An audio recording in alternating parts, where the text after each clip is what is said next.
ഇനി അടുത്തതായിട്ട് ആഞ്ജനേയ സ്വാമിയാണ്. ആഞ്ജനേയ സ്വാമിയുടെ സാന്നിധ്യം, ഹനുമാൻ സ്വാമിയുടെ സാന്നിധ്യമാണ് അവിടെ ഉള്ളത്. ഹനുമാൻ സ്വാമിയെ നോക്കിയിട്ട് നമുക്ക് മനോജവം മാരുതതുല്യവേഗം ജിതേന്ദ്രിയം ബുദ്ധിമതാം വരിഷ്ഠം വാദാത്മജം വാനരയൂഥമുഖ്യം ശ്രീരാമദൂതം ശരണം പ്രപദ്യേ എന്നാണ് ചൊല്ലാറുള്ളത് കേട്ടോ. ശ്രീരാമന്റെ ദൂതനായിട്ടുള്ള ഭഗവാനെ വായുപുത്ര എന്നാണ് അദ്ദേഹത്തിനെ അഭിസംബോധന ചെയ്യുന്നത്. അദ്ദേഹത്തിനെ നമസ്കരിക്കുന്നു എന്നുള്ളതാണ്.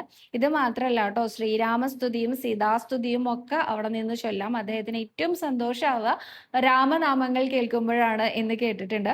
അതുകൊണ്ട് തന്നെ ശ്രീരാമ രാമ രാമ സീതാപദേ ശ്രീരാമ രാമ രാമ എന്ന് ചൊല്ലിയതിന് ശേഷമാണ് ഈ ഒരു ശ്ലോകം അദ്ദേഹത്തിന്റെ മുമ്പിൽ ചൊല്ലാറുള്ളത്. അവിടെയും ചൊല്ലി നമസ്കരിക്കാം.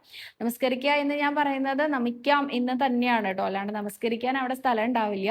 മാത്രമല്ല കുങ്കുമാഭിഷേകം നടത്തിയിട്ടുള്ള സന്ദർഭമാണ് നമ്മൾ ചെന്ന് വെച്ചാൽ കുങ്കുമം തൊടാം. പക്ഷേ സ്ത്രീകൾ ഒരിക്കലും ഹനുമാൻ സ്വാമിയുടെ ആ ശില്പത്തിൽ നിന്ന് നേരിട്ട് കുങ്കുമം എടുത്ത് തൊടാറില്ല കേട്ടോ.